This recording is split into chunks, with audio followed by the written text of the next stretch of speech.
There's something about fishing that stirs up an energy and excitement from deep within us. It could come from landing a personal best fish or by helping someone land their first fish ever. It's stories shared around the dinner table, and after a day on the water, the goal of learning more about the wonders that surround us. To us, it's the things that give our lives purpose and meaning. These are the stories told by the avid, the dedicated, and the passionate. This is the Love of Fishing Podcast. The Love of Fishing Podcast is proudly powered by Peter's Tackle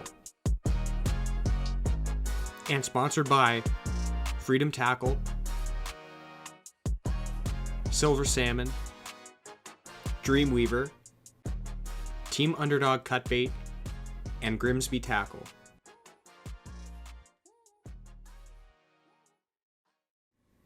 Hey everybody, and welcome back to another episode of the Love of Fishing Podcast. I'm your host, Lyle Gator, and this week I've got a very special guest on the show. This week I'm excited to bring you Jeff Gussy Gustafson. Now, Jeff is a Elite Series angler. He's a Canadian from Kenora, Ontario, and he's agreed to do the podcast with me this week. I'm excited. We're going to be diving into some cool questions, not so much about technical things with bass fishing or the competitive side of things, but more about the lifestyle and what it's like to be on the road so much, what it's like to be traveling all the time, and sort of the behind the scenes to what that actually looks like for Jeff, who's the one who's got to do it. So that is the topic for this week. Before I get ahead of myself and go any further, there's a few people that I should thank that help make this show possible. First and foremost, thank you to Peter's Tackle, who's our presenting sponsor of the show. Angela and her staff have a great store in St. Catharines, Ontario, stocked full of everything that you'll need to be successful with fishing in Niagara. I'd also like to thank Freedom Tackle, Silver Salmon Challenge, Dreamweaver, Grimsby Tackle, and Team Underdog Cutbait for their support of the show. Guys, as someone who's worked in fishing retail, I know that there's a lot of choices that you have when you go shopping, whether it's online or in store. And I'm very blessed to work with these great companies to produce the show this year, so remember them when you're out shopping. They love fishing too. If you're a longtime listener to the show, thank you once again for tuning in. And if you're new to the show, thanks for stopping by. I hope that you find this week interesting. I know it was a lot of fun talking to Jeff. He's a very down-to-earth guy, very humble, and it was really cool to hear his perspective about fishing the Elite Series and what it's like to be a pro angler on the road. If you're listening on YouTube, we're also on Spotify this year. If you look up my name, Lyle Gator, or the Love of Fishing Podcast, you'll find the podcast there. And if you're listening on Spotify and want to check out some YouTube content, feel free to look for this channel, which is Lyle Gator on YouTube. You can also stay up to date on my guiding adventures by following me on Instagram, hooked_on_Niagara, or on Facebook, Hooked on Niagara Guide Service. Now, let's jump into the conversation with Jeff.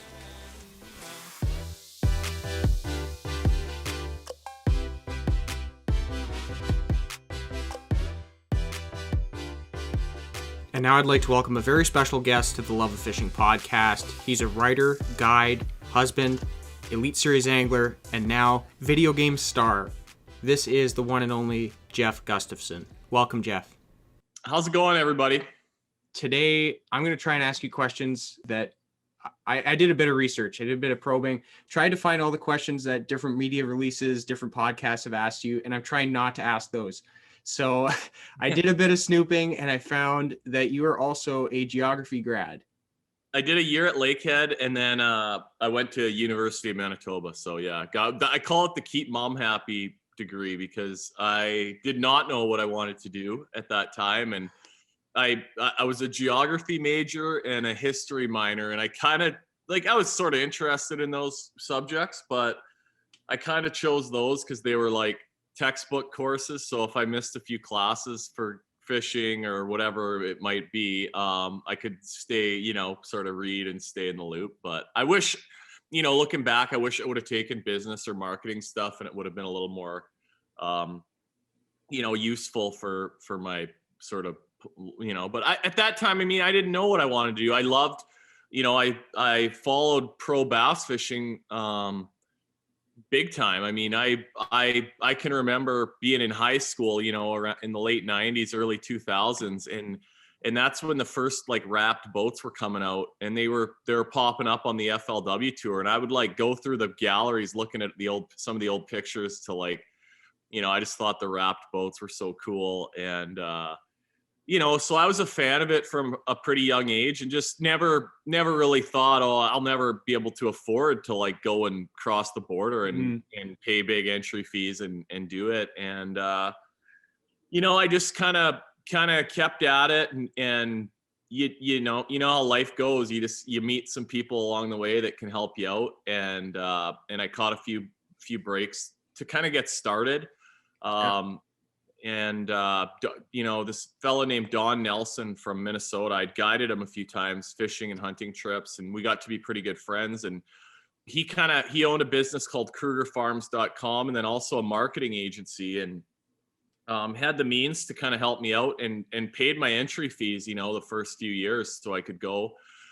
And then he sadly got hit with cancer pretty bad and passed away in 2015. So, every time I have a good event or, things are going good, I really think about Don a lot. And, he'd have been pretty happy for, the way that things have kind of gone, I think. Were you a human geography guy or a physical geography guy? Physical geography. Yeah.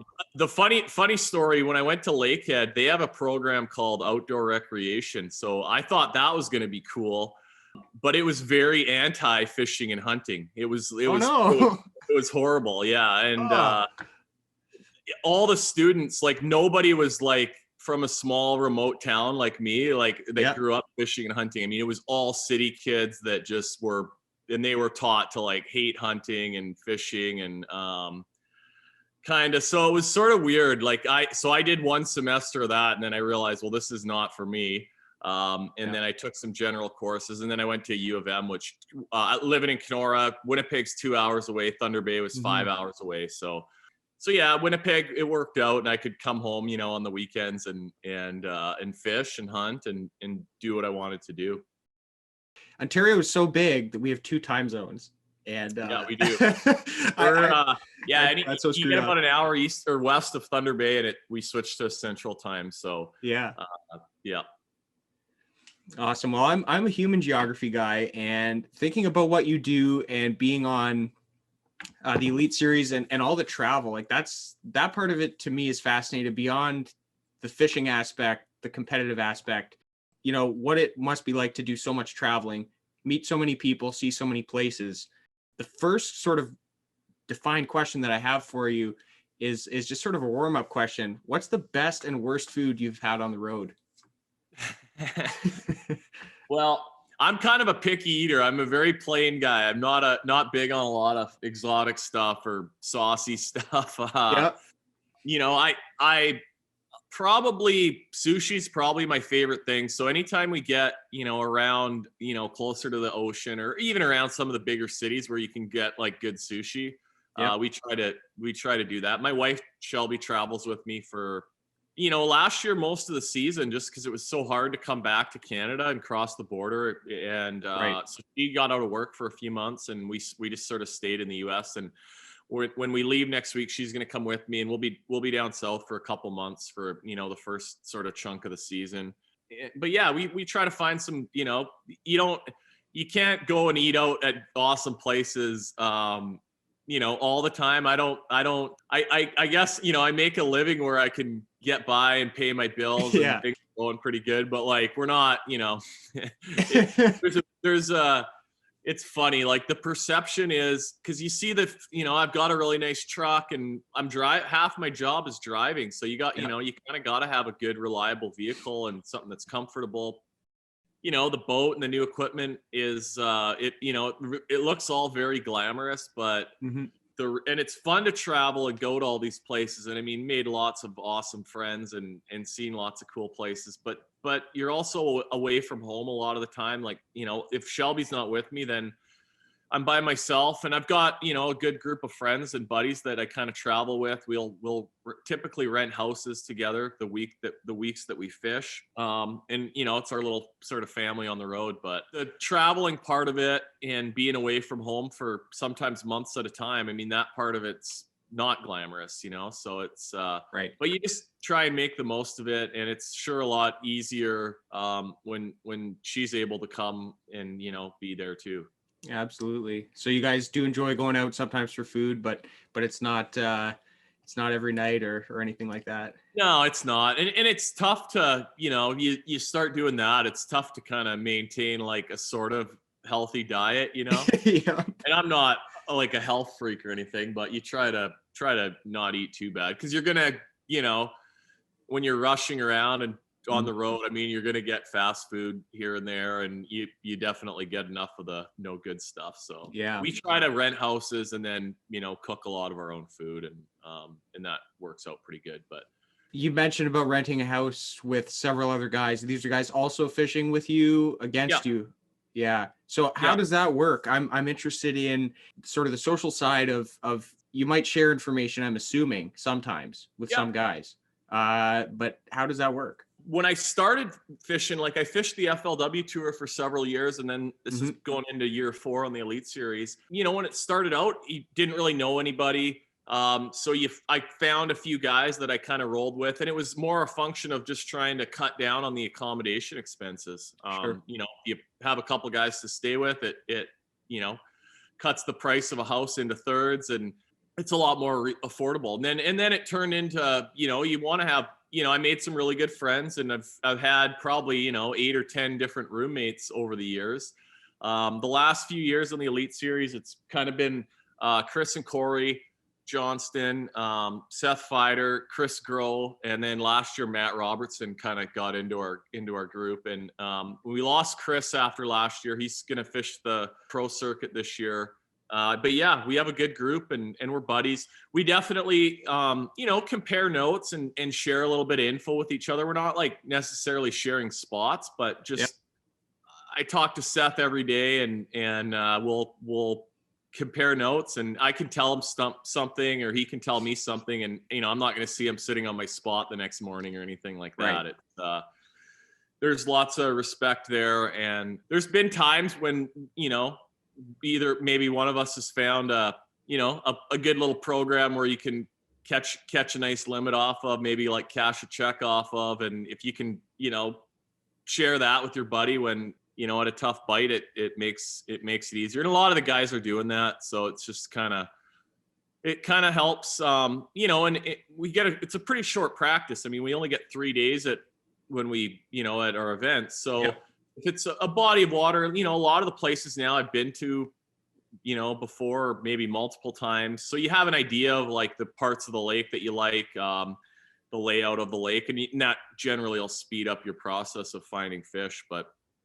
But generally, between all of us, within a couple of days, hopefully we figure out what's kind of happening out there Yeah. to some degree, and it just makes it a little easier and more fun. That's great. So when you guys are fishing those events, you're trying to get top 50, right? So that everyone Yeah. cashes? Yeah.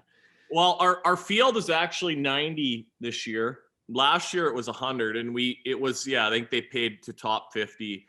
I think Mhm. this year it's going to be to 45-ish. So, but yeah, Okay. wherever there's a cutoff where they pay $10,000 to, and yeah, you want to get those big checks. That's like winning for me and for a lot of us. And it doesn't sound like it's that hard to finish in the top 50 or 45, but then you start looking down the list of who you're fishing against, and Yeah. like you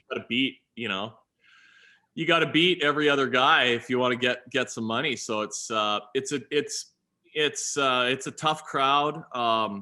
You got to make the most of every minute out there, and try not to make bad decisions or make mistakes, because Hmm. it will cost you.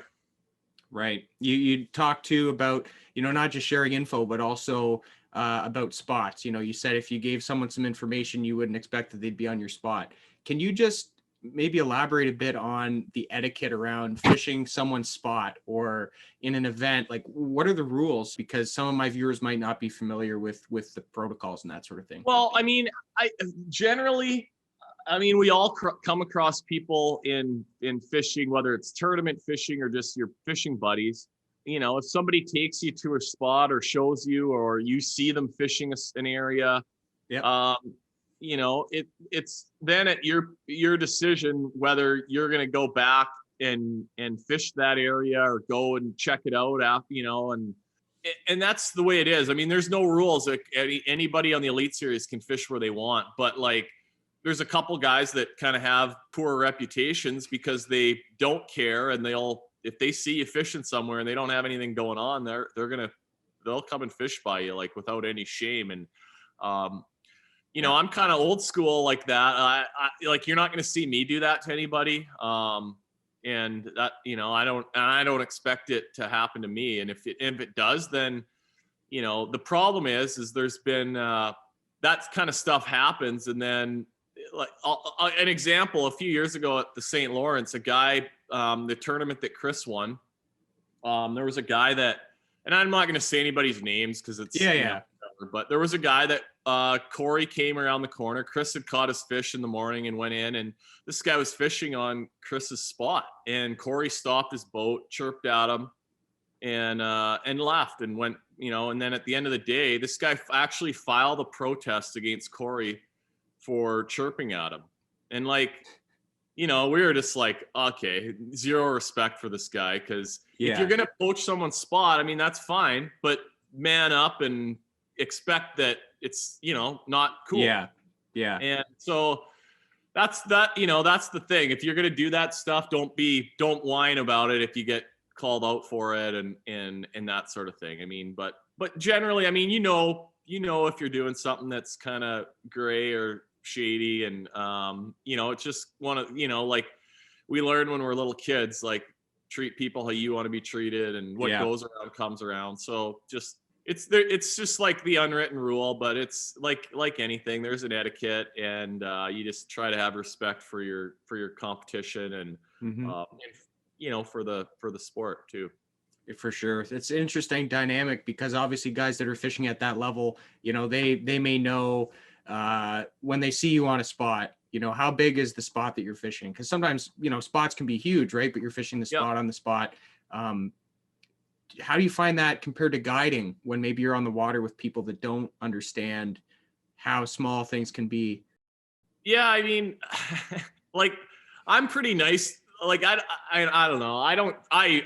Obviously like avoid altercations on the water, both in tournament situations and like fun fishing and guiding. And I've had a few of them, but one thing that I've learned is if you don't say anything, if somebody's, encroaching on you or doing something that, you maybe don't like or you don't think is right. Yep. If a lot of people won't say anything. If you don't say anything, that person is going to continue to do it. And often if you say something to them, like, where are you going right now? Are you, how are you going to get any closer? Like sometimes it's just a little, you say something to them and then they're gone. You're never going to see them again. They'll test you. And that's, when I started fishing, I think, there was a few times I was fishing next to like when I started fishing down south, there was a few times where I was fishing like around some bigger name guys, and they, like some of these guys will try to bully you a little bit. And when I started, like I would go out of my way to like not cause any problems, and I didn't want, I was kind of an outsider, so didn't really know a lot of guys, so you don't want to like, because it's a small group. I mean, if you burn people a few times, you're going to get a bad rep within the group, and I don't, I didn't want that. So there was a few times where I probably got pushed around or bullied a little bit, but you learn as you go. But yeah, it's often that's the one thing that I've learned. If somebody's really bothering you, often you just gotta stand up for yourself a bit, and it'll go away. And then, if it escalates from there, then I would, avoid altercations, as much as you can. Yeah, I don't know about where you are, but down in Southern Ontario through the last couple of years, more and more people are getting into fishing, which is fantastic. But that sort of, you talked about being old school.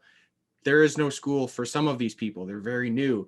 And we run into that a lot on the water. Guys just not being respectful, basically. So I wanted to ask you that question because, you're fishing at a high level. You've had a lot of experience, and I just wanted to know sort of where you see things with that. I have another question, and this isn't so much about etiquette or about the social side, but have you ever had a fish in an event or when you're practicing that ended up not being the target species that just broke your heart? Good question. Around home, you can we don't have a lot of like oddball species. Like if it's not a bass, it's going to be a pike or a walleye, maybe a muskie. And you can tell, down south, I mean, you get a lot of different, you can catch a lot of different species that, for me are things that I'm not used to, or Yeah. the most heartbreaker ones are probably like mudfish or dogfish when you're flipping, Okay.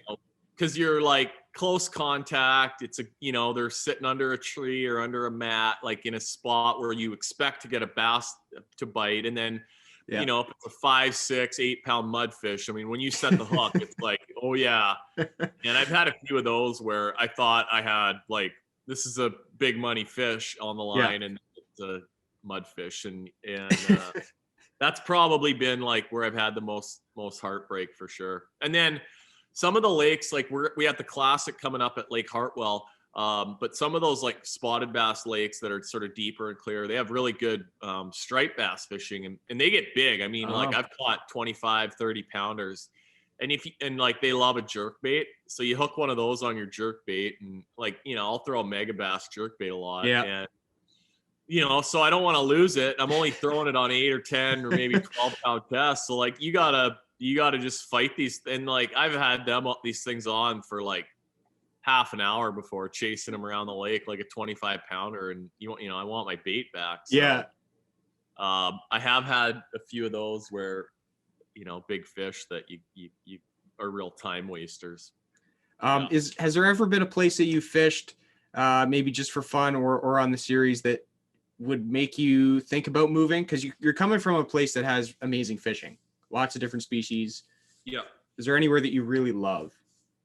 My favorite, area probably in the U.S. would be like North Georgia, around Lake Lanier. And that Lanier is one of my favorite lakes, and it's really good spotted bass fishing. But it's also, I think I like it a lot because it's it's pretty. It's a little, you get a little bit mountainy. An hour and a half north of Atlanta. You get into some mountains a little bit there, a lot of pine trees, and just a lot of nice people. Made quite a few good friends in that part of the world. So, well, it's definitely a different life. Very interesting, and thank you for doing the podcast with me today and sharing some stories and experiences. Yeah, no, yeah, thanks for having me. It's like I say, I'm very lucky. I'm grateful every day for what I get to do. But it's a lot of work, and just like I'm hoping to leave in about a week, and I'm like, I have anxiety right now because my tackle's not really organized to where I want it. I still have a lot of rigging and work to do on my boat. It's just a lot. There's a lot more and a lot of time on the computer. I mean, just communicating with media people, with sponsors. I do some, a fair amount of writing just to keep a little flow going on the side. And, like the writing stuff takes time. So you're self-employed. So you got to do something every day to just kind of keep the ball rolling in the right direction. And, it's like the perception is, oh, he just gets to fish for a living and go fishing every day. And I fish a lot, but it's, part of my job. But every day I'm doing something to maintain that lifestyle. And the best advice I could give, because I get asked all the time, like, how do I make it as a pro fisherman or in the fishing industry? And whether you want to be a guide or a tournament angler or a media, however you want to be in fishing business, if like actually fishing is your favorite thing, you got to spend a lot of time on the water. I mean, that's the number one thing. Like whether you want to guide or fish tournaments, you got to produce and catch fish. And that's the frustrating part now for me, like with some of the YouTube stuff, and that is that there's young guys that have not suffered really any hardship that are fishing experts, and it's that part of it's kind of painful for me. But that's, if you want to be good at what you do, it's just like anything, practice and spend as much time as you can and fish a lot of new waters. I mean, even when I go out ice fishing, Yeah. I mean, I've got spots where I can pull up, drill a hole, and as soon as my bait gets to the bottom, I'm going to have one on. But like, I go to a new spot every time I go. Like, I never go to the same, if I'm guiding or something, then I'll take people to the juice and where they're going to go catch fish. But like, you just kind of got to constantly be trying to learn and try new things. And that's, when you get to this high level, like, it's not a fluke that like a lot of the same guys are really hard to beat, that are really good. And it's just, it's not because they know like the best spots on any particular body of water. Like, right. It would be impossible to, but those guys are good at making decisions based on the situation, based on the conditions. And that's mostly from just time on the water and getting after it.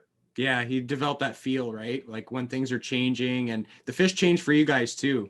The fish, they're not just because you guys are pros doesn't mean that the fish aren't changing and every day's not different, right?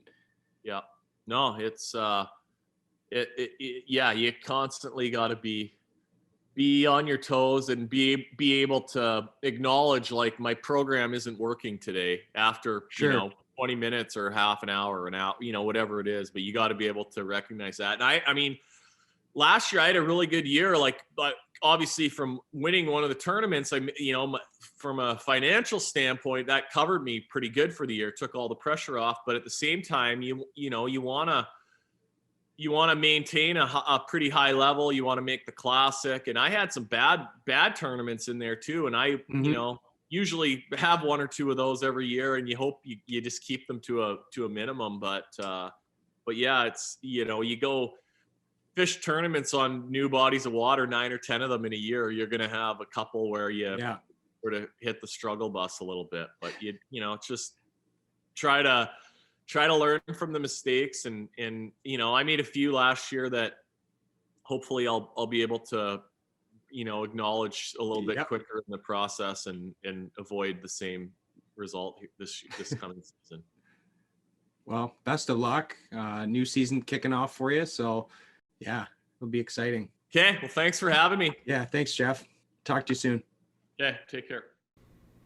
I'd like to thank Gussy once again for his time on the Love of Fishing podcast. If you want to stay up to date on everything that Jeff's up to, check him out on Instagram. It's Gussy Outdoors. He also has a YouTube channel, which is Jeff Gustafson. There's a lot of helpful hints and some cool tricks and tips and stuff like that. Talking to Jeff, one thing that I noticed was how he really wanted to emphasize the difference between the perception of what it's like to be a pro angler and what it actually is being a pro angler. And I think he did it in a really cool way where he acknowledges that it's great and that there's a lot of benefits, and he obviously loves doing it. Otherwise, he wouldn't be doing it. But that he points out that there's a lot of hard work behind the scenes. There's a lot of sacrifice in terms of time away from home, travel time that it takes to practice. And it was really cool to hear that perspective from someone who's competing at such a high level. Thank you to Jeff for taking the time to join the podcast. I hope that you guys enjoyed. Right now, we're going to jump to the poll. This week, we asked, who is the most famous fish? And the options were Jaws, Nemo, Moby Dick, or the marlin from The Old Man and the Sea. And by a fair margin, Jaws won with 55 votes. Nemo came in second with 32, Moby Dick 21, and the marlin from Old Man and the Sea received 10. So that's this week's poll. If you see polls up on my Instagram, feel free to give your answer. They're lots of fun, and I just do them to see where people are at on different fishing topics, ideas, that sort of thing. Now it's time to give away some cool stuff. This week's giveaway is brought to you by Ontario Out of Doors, Canada's best read outdoors magazine.